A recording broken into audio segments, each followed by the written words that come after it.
고린도전서 13장 7절 찾으셨으면 같이 읽겠습니다. 시작. 모든 것을 참으며 모든 것을 믿으며 모든 것을 바라며 모든 것을 견디느니라. 앞에 세 개는 지난주에 다뤘습니다. 오늘 이제 마지막 다뤄야 될 게 모든 것을 견디느니라, 이렇게 이 부분을 다룰 터인데, 여러분들이 잘 주목해 보시면 이 사랑의 속성 마지막 부분에 있는 네 가지는 공통된 목적어를 취하고 있다는 것을 여러분들이 발견할 수 있습니다. 그래서 가장 먼저 사랑은 참으면 돼. 그죠? 사랑은 참으면 돼. 원래 이제 영어로는 참다를 이렇게 씁니다. 그 다음에 all things입니다. 사랑은 모든 것을 참으며. 그 다음에 사랑은 모든 것을 믿으며. 그 다음에 사랑은 모든 것을 바라며. 제일 마지막에 있는 사랑은 모든 것을 견디며. 여기 보면 목적어가 다 뭐예요? all things, 그죠? 모든 것이에요. 이거에 대한 가장 쉬운 이해가 뭐냐면 부모의 자식에 대한 사랑을 한번 생각해 보세요. 부모는 자식에 대하여 할 수 있는 한 참습니다. 만약 부모가 자식의 어떠함에 대하여 참지 못한다면 그거는 하나님의 사랑은 고사하고 자연적인 성품으로서의 사랑도 결핍되어 있는 겁니다. 자, 사랑은 모든 것을 믿으며. 부모는 자식들이 변명하는 것을 거의 믿어주려고 합니다. 내 자식이 아니면 안 믿을 얘기를. 예를 들어 둘이 싸웠다. 그럼 이 아이가 자기 자식을 막 이야기하고 또 자기 자식이 자기가 한 일에 대해서 변명한다 그러면 부모는 자기 자식의 말을 믿어주려는 태도를 가지고 있습니다.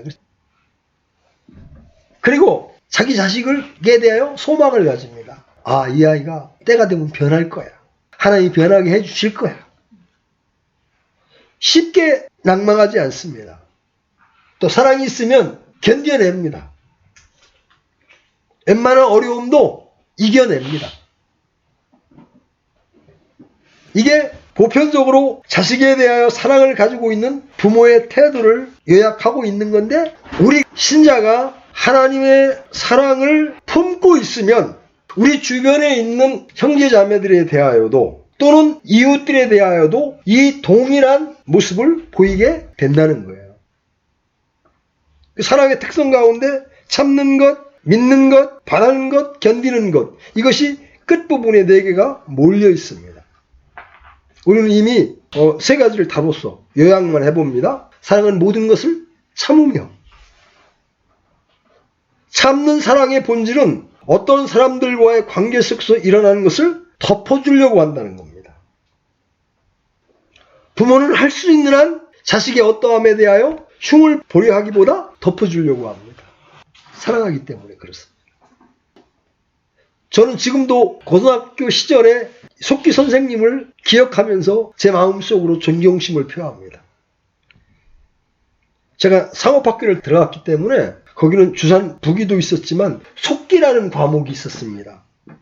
이 속기가 뭐냐면 사람들이 하는 말을 다 금방금방 따라서 쓰려면 늦어서 쓸 수가 없으니까 이게 기호를 약속으로 몇 개를 만들어서 했습니다는 뭐 이렇게 한다든지 이렇게 하는 또 과목이 있었습니다.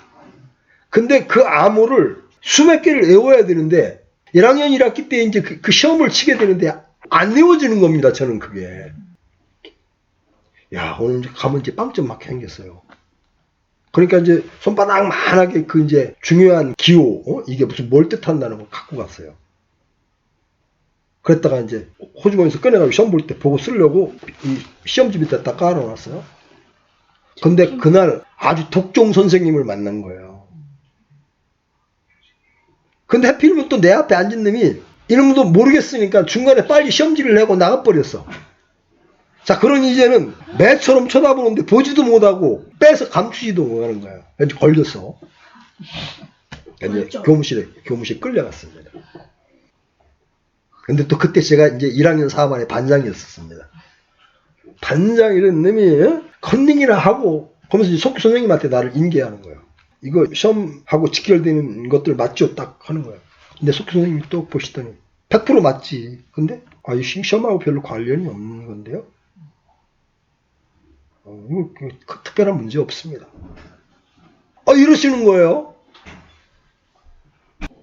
그러고 나서 그 다음에 저를 다시 부르시지도 않아요. 그 속교 선생님이.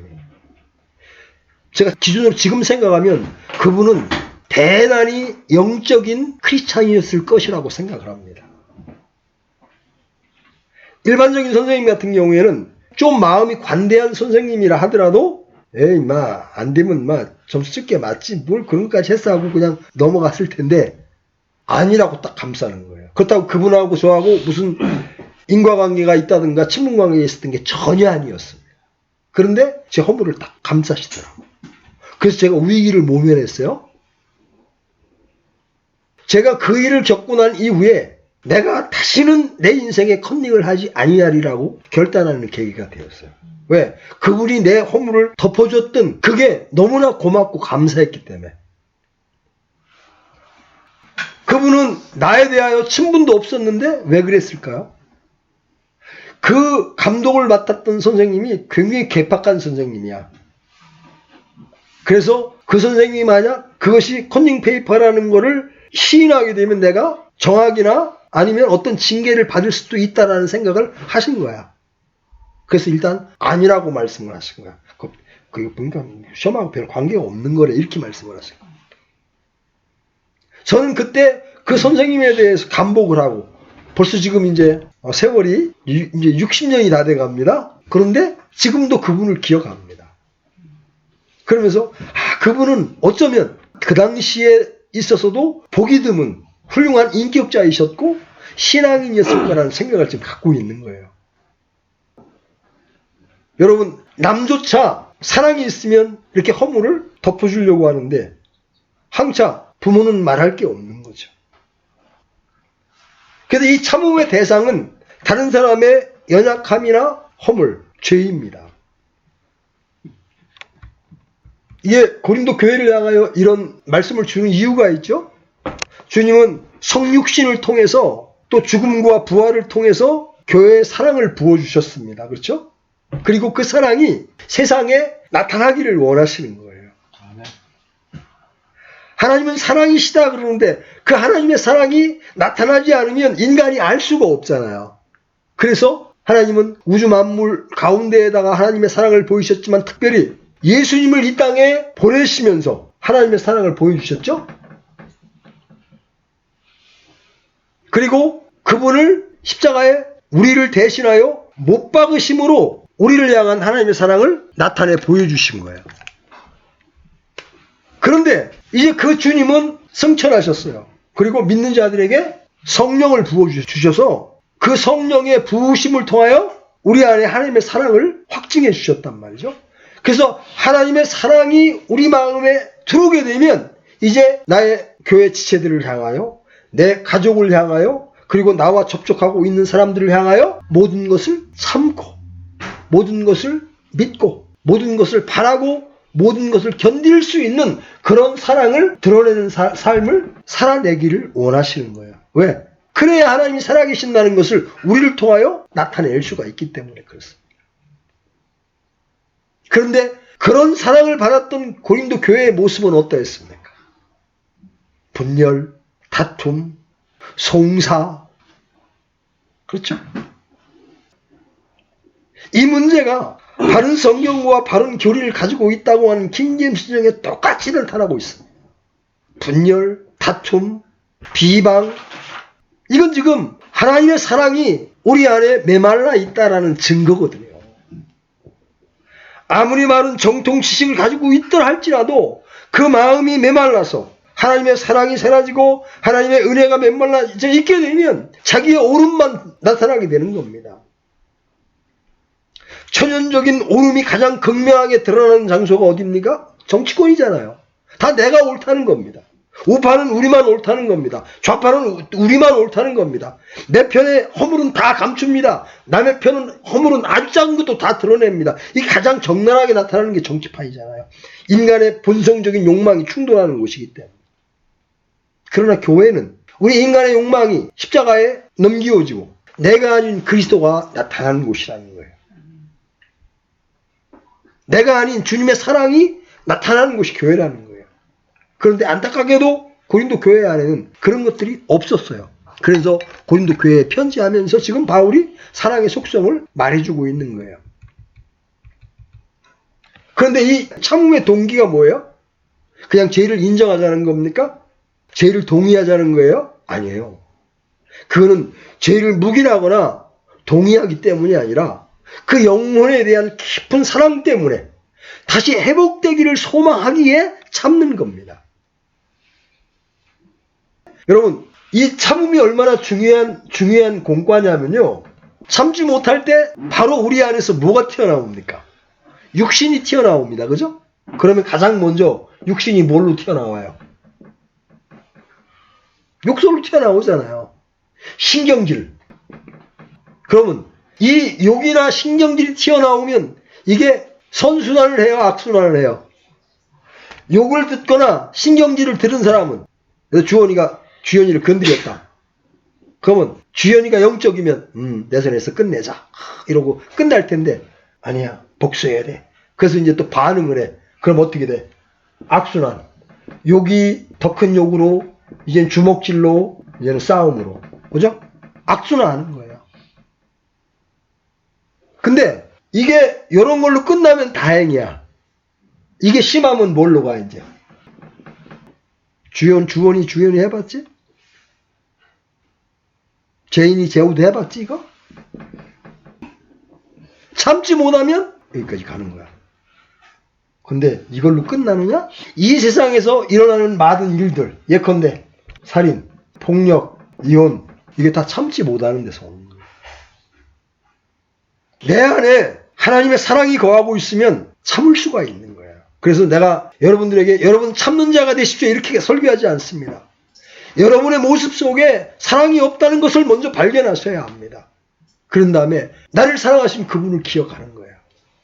그리고 그 사랑을 제게 부어달라고 여러분 간구하셔야 합니다. 그래서 그 사랑이 여러분의 마음을 지배하게 되면 미웠던 사람이 밉지 않게 됩니다. 싫었던 사람이 사랑스러워집니다. 왜? 하나님의 사랑이 우리 마음을 지배하면서 내 마음이 바뀌기 때문에 그렇습니다. 사랑은 모든 것을 참으며, 그 다음에 두 번째가 사랑은 모든 것을 믿으며. 여기서 여러분이 오해하지 말아야 되는 것은 모든 것을 믿는다 그러니까 잘 속아 넘어가라는 얘기냐 이렇게 여러분 오해할 수 있어요. 그런 말이 아니라 사랑의 대상이 모든 옳은 일, 의로운 일을 하리라고 믿는다는 것을 말합니다. 부모님들은 어지간하면 여러분을 믿지 않습니까? 오늘날 하나님의 사랑에 근거한 믿음이 아닌 신념에 의한 믿음, 신념에 의한 신뢰도 대단하지 않습니까? 자기 편이 말하는 것은 무엇이든지 감싸려고 옹호합니다. 대단해 그걸 보면. 그런데 항차 믿음의 사람들에 대한 우리의 태도는 그들보다 더욱 그러해야 한다는 겁니다. 누구를 향하여? 믿는 지체들을 향하여, 가족을 향하여. 기본 자세에 있어서 신뢰하는 열린 마음을 가지고 있어야 한다는 거죠. 그러다가 맨날 속지 않느냐? 시험해 봐야 합니다. 그러나 항상 태도는 어떤 태도? 상대방을 신뢰하는 태도를 항상 가지고 있어야 한다는 거죠. 자, 세 번째, 사랑은 모든 것을 바라며. 이 바람은 신자가 그리스도의 사랑으로 어떤 지체를 바라보게 되면 그 형제를 포기하지 않게 된다는 겁니다. 지금은 문제가 있어도 하나님께서 바꿔놓을 것이라는 소망을 갖게 된다는 거죠. 지금은 비록 형편없지만 하나님께서 이 사람을 붙들고 계시기 때문에 하나님이 가장 좋은 것을 이루실 것이라는 소망이 바로 그거예요. 토요일이나 주의 첫날 아침이면 주원이하고 주연이는 전쟁터입니다. 아침에 물어봤어요. 니네 집에서도 일주일 동안 그러다 오니 그러니까 집에서는 안 싸운다는 거야. 근데 왜 여기만 오면 그러냐? 모른대. 예배를 방해하려고 하는 마귀가 본인들의 마음을 이렇게 흔들어 놓는 것도 모르고 자꾸 서로 별거 아닌 걸로 티격태격 대다가 꼭 시끄러워져. 근데 야, 이제 주연이 이제 오지 마라. 너희들은 이제 좀 예배에 참석하지 말고 몇 번 얘기했는데, 그러면서도 그 다음 주에 또 찾아오면 왜 그냥 아무 소리 안 하고 받아주느냐. 소망을 가지고 있거든. 아, 언젠가 저 아이들이 하나님의 사랑을 체험하게 되면 바뀔 거야. 이 소망을 내려놓지 않기 때문에 이 출교를 시키지를 않는 거야, 지금. 물론 이런 것 참고 믿고 바래도 이런 것들이 다 이루어지지 않을 수 있습니다. 여전히 형편은 똑같을 수 있습니다. 그러나 우리가 그런 가운데에서도 이런 영의 태도를 가지고 있게 되면 그런 신자들은 늘 평안과 안식 가운데 거할 수 있고 주님의 인격을 닮아갈 수가 있다는 것이죠. 다른 사람들에게 자신 안에 하나님이 살아계시다는 것을 드러내는 삶을 살 수 있다는 거예요. 하나님 보시면 그 지체가 얼마나 예쁘겠습니까? 그러면 얼마나 그 사람에게 더 은혜를 더 부어주시겠습니까? 오늘 이제 사랑의 속성의 마지막, 사랑은 모든 것을 견디며 15번째 속성 살펴볼 겁니다. 이 견디다 할 때 이 견딤은 지금까지 사용된 참음이라는 단어보다 훨씬 강력한 단어입니다. 이 군사적인 용어로도 쓰이기도 합니다. 적의 치열한 공격에도 불구하고 뒤로 물러서지 않고 진지를 사수하려는 견딤을 의미합니다. 옛날에 우리가 왜 당나라나 왜 수나라하고 싸울 때 안지성이나 이런 데서 왜 장군들이 끝까지 이 성을 왜 사수하고 견뎠던 적이 여러 번 있었잖아요. 그런 견딘다라는 말에는 그런 의미를, 성을 사수한다라는 말, 그거를 이제 내포하고 있습니다. 우리의 인생 여정에서 이 견딤의 과정이 필요한 이유가 뭐냐면 우리가 얼마나 견고한 성인가를 나타내 보여줄 필요가 있기 때문에 그렇습니다. 이 모든 견딤의 과정을 통해 하나님께서는 우리 안에 사랑의 유무를 밝히 보여주십니다. 내가 어떤 일을 못 견딘다 그러면 내 안에 하나님의 사랑이 있다 없다? 없다. 근데 이제 우리 한번 잘 생각해 봐요. 자신과 똑같은 생각을 가지고 자신의 사고 체계가 같은 사람들 사이에서 자기가 사랑이 많은 사람이라고 스스로를 얼마든지 속일 수 있습니다. 나한테 잘해주는 사람들 속에서 나도 그 사람들에게 잘해주잖아요. 견뎌야 할 필요가 없는 거예요, 그런 환경은. 그러나 하나님께서는 종종 그 사람을 다른 환경 가운데 두십니다. 그때 그곳에서 견디지 못하는 자신을 볼 때 자신의 사랑의 편린이 참이 아니라는 사실을 발견하게 되는 거죠. 그리고 자신 안에 주님의 사랑이 없음을 처절하게 깨닫게 되는데 바로 공동체라는 울타리 안에서 그 사랑이 입증이 되는 거예요. 하나님께서 왜 각 사람을 구원하시고 그래 각 가정에서 열심히 살아 그러면 되는데 왜 교회로 모이게 하셨을까요? 모이기를 패하는 것을 하나님께서 왜 그렇게 책망하실까요? 그것은 나를 힘들게 하는 주변의 지체들이 없으면 나의 어떠함이 드러나지를 않는다는 거예요. 그래서 공동체 안에 가시와 같은 존재를 두셔서 교회가 얼마나 그를 참을 수 있는지를 시험하십니다. 그래서 이런 시험에 너무나 판판이 넘어진다고. 그래서 자기들끼리 뭐 악수도 안 하고 서로 얼굴도 안 보려고 하고 그런 모습들이 드러나. 이런 점에서 우리는 고린도전서 13장이 아름다운 시나 우아한 담론이 아니라 실질적으로 교회의 문제를 다루고 있다는 사실을 기억해야 합니다. 나홀로 신학을 하는 사람들은 이런 공과를 배워나갈 수가 없습니다. 자신을 힘들게 하는 지체들을 아예 곁에 두지를 않으니까요. 요새 젊은이들이 결혼을 안 하려고 합니다. 말로는 경제력이 없어서 아니면 자식들 키우기가 어려워서 그러지만요. 아니에요. 이 마지막 시대의 표본입니다. 마지막 시대의 표본이 뭐예요? 자신을 사랑하고. 결혼했을 때 변동에 월 10개월짜리 50만 원짜리. 한 달에 5만 원씩. 방 한 칸, 부엌 달림. 그래서 연탄 찝어서 불 때는 데서 신혼생활 시작했단 말이에요. 지금은 그때보다 훨씬 더 환경이 좋아졌지만 아들 키우는데 교육비가 많이 들어간다. 여러 핑계를 대지만 아니야. 다른 사람에게 매이고 싶지 않다. 가족에게 매이고 싶지 않다. 그래서 결혼을 안 하려고 하는 겁니다. 그리고 결혼을 해도 자식을 안 낳으려고 하는 겁니다. 왜? 마지막 시대의 모습이 돈을 사랑하고 자기를 사랑하는 겁니다. 나 혼자 있으면 내가 어떤 모습인지 발견될 수가 없는 거예요. 그러나 우리가 공동체 안에 있을 때 나를 힘들게 하는 사람들 속에서 과연 내가 이 사랑의 속성을 드러낼 수 있는가를 통하여 내가 어떤 신앙을 가지고 있는지, 어떤 신앙의 비중을 가지고 있는지를 드러내 보일 수가 있는 거야. 자, 그러면 이번에 지금 견딤을 이야기하고 있는데 견딤의 대상이 뭐예요? 그럼 뭘 견뎌야 되는 거예요? 사랑이 모든 것을 견디는 거라면 도대체 무엇을 견디는 것입니까? 가장 첫 번째는 고난입니다. 이 고난은 미움이나 박해라는 모습으로 찾아옵니다. 여러분들이 직장이나 학교에서 예수님의 이름을 선포하지 않으니까 여러분들이 고난이 찾아오지 않는 거예요. 제가 대전에도 이제 초등학교, 중학교, 고등학교 동창생들이 쭉 다 있었었는데 지금 다 교제가 안 돼요. 만나기만 하면 돈 받아야 된다고 말하니까 이제 힘들다는 거야. 너네 왜 나만 빼놓고 거기 갔다 왔냐고. 친구 만나면 또 지옥 얘기할 거잖아. 듣기 싫은 겁니다. 이건 주님이 우리에게 이미 예고해 주신 거예요. 여러분 마태복음 10장 22절 먼저 펴보십시오. 마태복음 10장 22절 그 앞 전반부까지만 읽어보세요.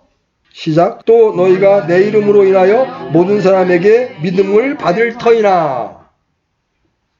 그 다음에 디모데후서 3장 11절도 한번 가보십시다. 디모데후서 3장 11절.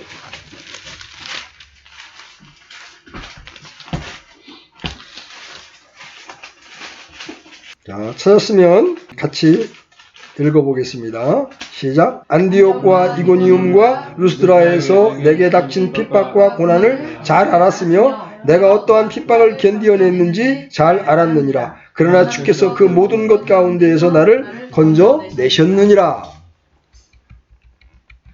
여러분, 복음을 전해주는 것이나 사랑을 나누어 주려는 것에는 아무런 문제가 없지만 그것이 그리스도의 이름으로 이루어질 때 죄인들은 미워하고 박해를 하게 됩니다.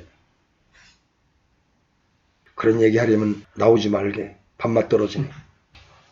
카톡에다가 혹시 1년에 한두 번 부활절이나 크리스마스 때 복음에 대한 이야기를 다 올리면 정치나 종교 이야기는 서로 상처를 주는 것이니 하지 말게. 이런 얘기를 듣게 됩니다.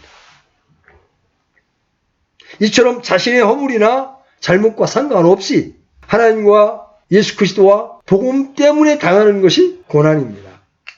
단지 예수를 믿는다는 것 때문에 또는 그리스도 안에서 경건하게 산다는 것 때문에 다른 이들로부터 당하는 많은 박해와 고난이 바로 그것입니다. 그래서 심지어 죽임을 당하기도 하죠. 바울은 이런 일로 고난을 당할 때 오히려 기뻐하라고 명령합니다. 그래서 우리가 다 견뎌야 되는 게 첫 번째 고난이에요. 또 우리가 또 견뎌야 될 게 뭐냐면 징계입니다. 우리 삶 가운데 우리의 범법과 죄들 때문에 하나님께로부터 징계를 받을 수 있습니다. 믿음은 가지고 있지만 바르게 살지 않을 때 하나님께서는 징계하십니다. 하나님의 사람 다윗을 보십시오. 그는 자신의 아들 압살롬이 자신을 반역하는 고난을 겪습니다. 그것은 다윗의 범죄에 대한 징계였습니다. 징계를 받을 때 우리는 사랑하는 분의 징계를 견뎌내야 하는 겁니다. 오늘날 가정에서나 학교에서 심지어 교회 안에서조차 징계를 하려면 자신의 옳음을 주장하면서 반항하는 모습이 얼마나 많습니까? 우리는 징계하시는 아버지를 갖고 있습니다. 아들이기 때문에 징계하는 것이죠. 이 징계를 견디는 가운데 우리 혼이 정결케 되는 것임을 여러분들 잊지 마셔야 합니다. 그래서 히브리서 12장 7절에는 너희가 징계를 견디어내면 하나님께서 아들을 대우하듯 너희를 대우하시나니 아버지가 징계하지 않는 자가 무슨 아들이냐. 내가 개판으로 살아도 하나님이 나를 징계하시지 않는다 그러면 내가 아들이 아닐 수 있다는 거예요. 시험을 견뎌야 합니다. 때로 우리는 이유를 알 수 없는 시험을 당할 때가 있습니다. 이유를 알면 견디기가 그나마 좀 쉬울 수 있는데 도대체 이유를 알 수 없는 어려움을 겪을 때가 그때 참 막막하죠? 그러나 우리는 그런 시험을 당할 때 그 시험을 이겨낸 욥을 기억해야 합니다. 보세요. 욥의 경우가 어땠습니까? 하늘에서 하나님과 사탄이 욥을 놓고 내기를 합니다. 하나님, 얘가 하나님의 복을 받아서 지금 잘 먹고 잘 사니까 지금 저렇게 믿음이 좋은 것 같죠? 쟤요, 건들면 금방 하나님 부인할 겁니다. 그러니까 하나님이, 그래? 그럼 네가 욥을 쳐봐. 대신에 이렇게 죽이지는 말고. 그래서 하늘에서의 내기 때문에 이 땅에 있는 욥에게는 이 세상에서 견딜 수 없는 시험이 찾아옵니다. 아들, 딸 10명이 한날 한시에 다 죽습니다. 강도들이 쳐들어와서 양떼, 소떼, 모든 가축들, 그때는 그 가축이 재산이었으니까요, 다 뺏어갑니다. 욥의 몸에는 종창이 번져서 몸에서 고름이 질질 흐릅니다. 옆에 마누라라도 있으면서 위로해주면 좋은데 너 하나님 저주하고 죽어라 그러면서 빠이빠이 하고 떠나버립니다. 여러분 그 인생이 되면 욥 어떻겠어요? 죽고 싶지. 근데 욥이 그 상황에서 뭐라고 고백합니까? 주신 이도 주시오. 취해 가시는 이도 주시니 내가 그분의 이름을 영원히 찬송하리이다. 기가 막힌 거잖아요. 이런 시험을 견디는 자들에게 하나님이 하신 약속이 있습니다. 여러분 야고보서 1장 12절 열어보십시오. 같이 읽습니다. 시작. 시험을 견디는 자는 복이 있나니 그가 단련을 받은 뒤에 주께서 자신을 사랑하는 자들에게 약속하신 생명의 관을 받으리라. 그 다음에 우리가 또 견뎌야 될 게 뭐냐면 사람들의 악입니다. 하나님은 우리에게 아무에게도 악을 악으로 갚지 말라고 명령하십니다. 로마서 12장 17절 말씀이에요. 보세요. 그리스도로 인한 고난은 그나마 견딜 명분이 있습니다. 오히려 신자에게 힘든 건 사람들의 악이에요. 그래서 오늘 본문의 주된 견딤의 대상은 이런 사람들의 악이라고 할 수가 있습니다.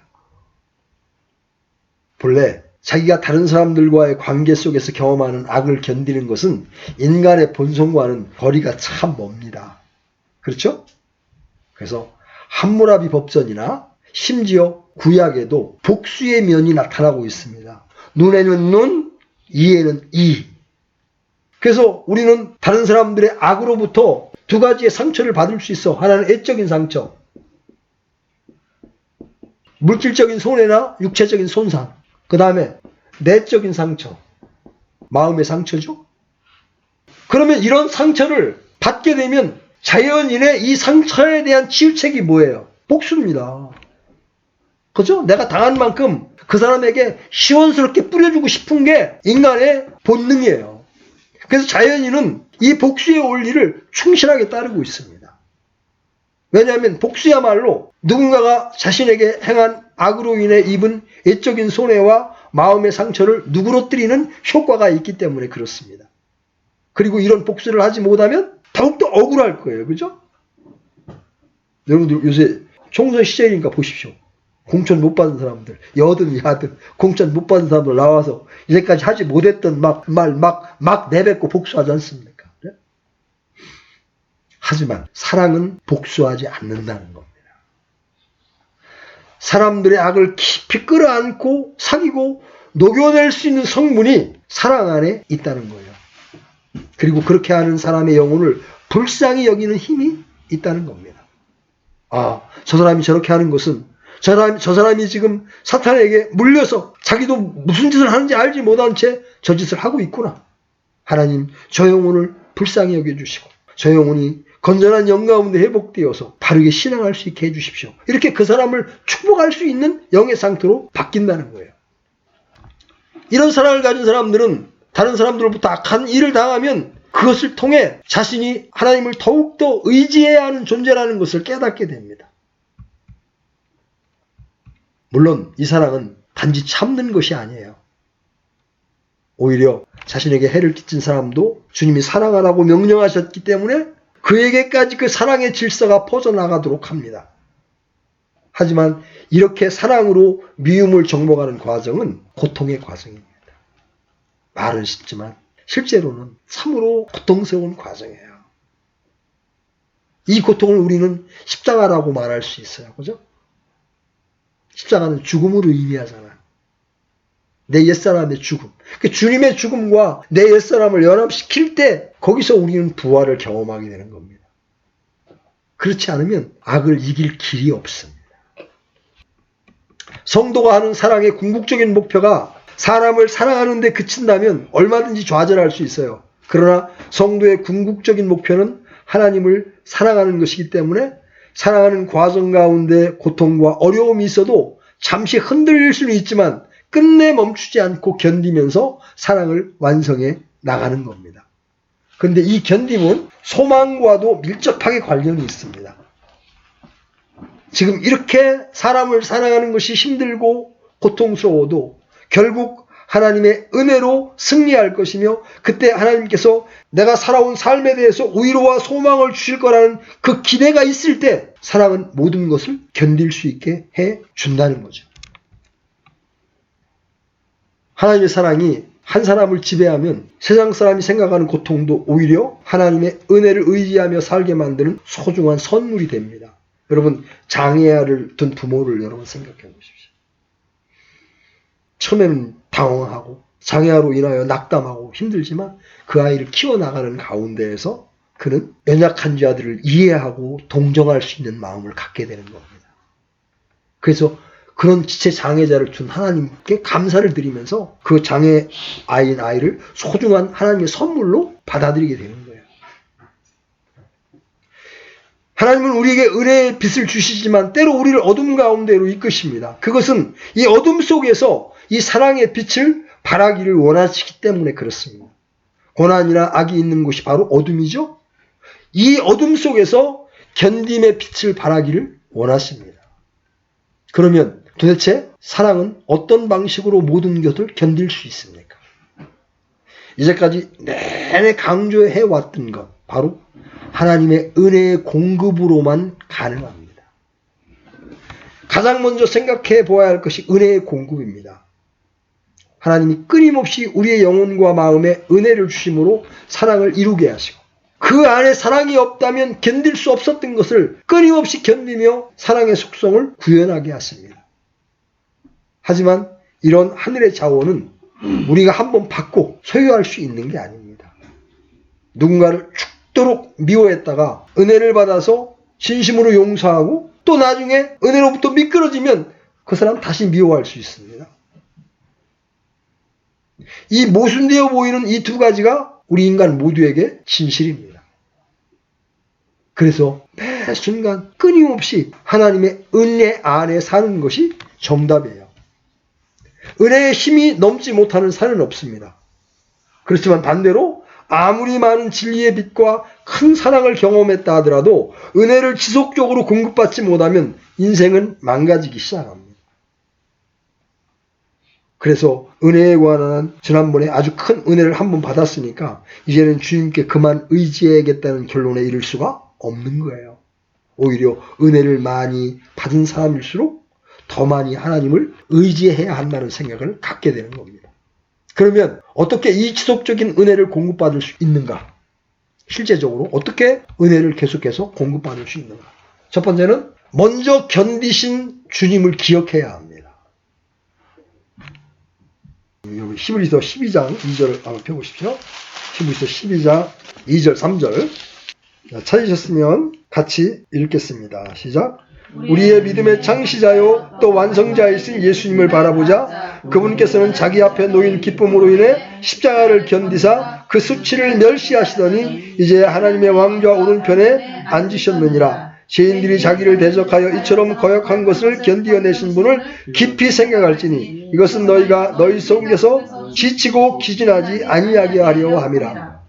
여러분들에게 악을 행하는 사람들로 인하여 여러분들이 지치고 기진하지 않으려면 먼저 아무 죄도 없으시면서 사람들의 이러한 수치와 모독을 견디셨던 주님을 기억하십시오.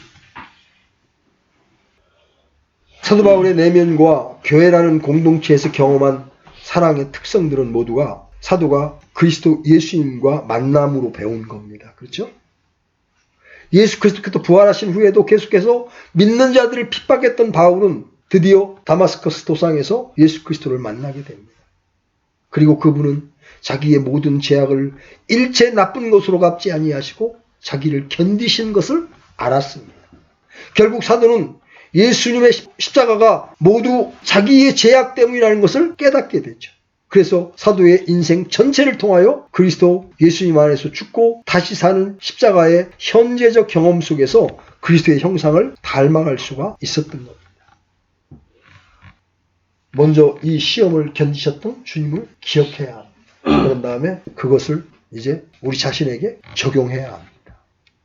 나에게 악을 행하는 사람들을 보면서 악을 악으로 갚는 것이 본성에 부합하는 행동이에요. 하지만 신자는 우리 주 예수 그리스도의 고난과 십자가를 바라봅니다. 지금 내가 앙갚음하려는 이것이 바로 예수 그리스도를 십자가에 못 박는 것이라는 사실을 바라보게 되는 겁니다. 그렇게 되면 2000년 전에 예수님의 죽음의 효력이 악을 생각하는 신자들에게 스며들어옵니다. 그리고 영혼에 스며들어 우리 안에 있는 사망의 기운을 눌러 힘을 쓰지 못하게 하는 거예요. 그 십자가의 현재적 경험이 그리스도를 대적하고 참된 사랑을 이루지 못하는 것을 죽여버립니다. 바로 그때 성도들의 자아가 깨트려지는 경험을 하게 되는 겁니다. 실상 자아의 깨트려짐은 아름다워 보일 수 있지만 그 과정 속에 말할 수 없는 고통이 뒤따르는 겁니다. 왜 그래요? 모든 사는 것은 죽음을 거부하기 때문입니다. 하지만 이것을 이기고 십자가의 경험을 통해 죄를 지으려는 옛 본성과 자기에게 손해를 입힌 사람들을 미워하고자 하는 죄악된 본성을 죽이면 곧장 부활을 경험하게 됩니다. 그리고 그리스도와 함께 다시 사는 영적인 소생의 기쁨 때문에 성도는 잠시 전에 경험했던 예수님과 함께 죽은 경험의 고통을 잊어버릴 수 있게 되는 겁니다. 그때 이웃의 모든 악을 이길 수 있는 사랑의 견디는 속성이 발휘되는 겁니다. 이 견디는 자의 복에 대해서는 재론하지 않겠습니다. 아까 야고보서 1장 12절을 찾아봤을 때 시험을 견디어내는 자는 복이 있도다. 이는 그가 시련을 거친 후에 주께서 자기를 사랑하는 자들에게 약속하신 생명의 관을 받을 것이기 때문이라. 여러분 나중에 그리스도의 심판석에서 하나님께로부터 받을 왕관이 있는데 그때 이런 시험을 이겨낸 자들에게는 하나님이 관을 씌워주십니다. 생명의 면류관. 그리고 이 땅에서는 부활의 생명을 누리며 살아갈 수가 있는 거예요. 한 사람이 세상에 태어나 헤아릴 수 없이 많은 사람에게 넘치는 사랑을 받아도 불행할 수 있습니다. 그러나 그리스도인은 예수님의 사랑에 힘입어 다른 사람을 향한 그리스도의 사랑을 완성하는 도구가 되는 진짜 행복한 사람입니다. 그리고 그런 사랑 안에 거하는 사람은 결코 교만해질 수 없어요. 하나님의 사랑 안에서 살고 숨쉬고 그 사랑 안에서 내가 얼마나 부족한 인간인지도 발견하기 때문에 그렇습니다. 그래서 이 사랑의 속성으로 살아본 사람은 하나님께로부터 시작하여 다시 하나님께로 돌아가는 우주적인 사랑의 한 도구가 된다는 사실에 그 사람은 감격하게 되는 겁니다. 우리를 고귀한 하나님의 사랑의 통로로 삼아주시다니요.